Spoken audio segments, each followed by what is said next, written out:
अच्छा, इसके बाद आ जाती है बात पेमेंट्स की। तो पेमेंट्स ईबे, चूँकि अब मैंने पहले ईबे में पेपाल हुआ करता था, पेपाल के थ्रू वो पेमेंट्स लेते थे, तो हम कहते थे कि पेपाल ज़रूरी है। तो वो एक हमारे लिए एज अ पाकिस्तानी पर्सन अच्छा ही हुआ कि वो पेपाल की उसने अमेज़ॉन ईबे ने हटा दिया है। सॉरी, मेरे मुंह से बार बार अमेज़ॉन निकल रहा है, मैं ज़्यादातर बातें अमेज़ॉन की करता हूँ।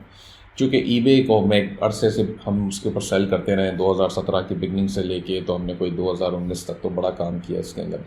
उसके बाद थोड़ा सा हमने बंद कर दिया था बीच में, चूँकि ईबे खुद एक काफ़ी मैसी हो गई थी चीज़ें उसके अंदर, तो हमने तकरीबन उसके अंदर काम बंद कर दिया था। लेकिन अब ऐसा लग रहा है कि काफ़ी अरसे से हम देख रहे हैं, लोग उसकी बड़ी अप्रिशिएट करेंगे। ईबे ने बहुत ज़्यादा एफर्ट्स डाली हैं, इसको इम्प्रूव किया है अपने सिस्टम को, और बड़ी अच्छी लोगों को रिजल्ट्स भी मिल रहे हैं।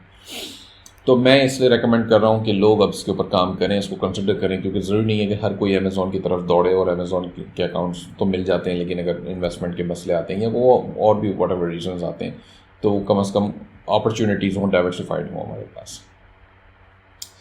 पे आउट्स जो है वो ईबे 2 दिन में 2 बिजनेस डेज के अंदर इनिशिएट करता है, Monday through Friday. Saturday Sunday जाहिर सी बात है वीकेंड है, तो वो पे आउट्स इनिशिएट नहीं करेगा, वो फिर नेक्स्ट वर्किंग डे में होगा।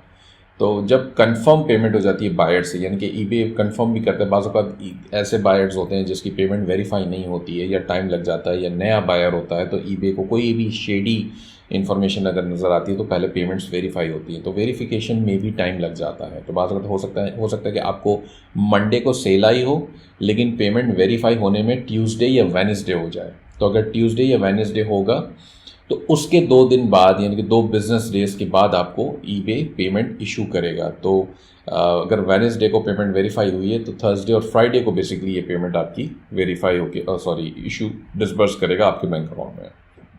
इसमें आप पेयोनियर और ट्रांसफरवाइज का बैंक अकाउंट भी यूज़ कर सकते हैं। इसकी डिटेल का ये लिंक भी मैंने डाल दिया है यहाँ पे, जो ईबे पेमेंट्स का है, तो आप उसको भी यूज़ कर सकते हैं मज़ीद देखने के लिए।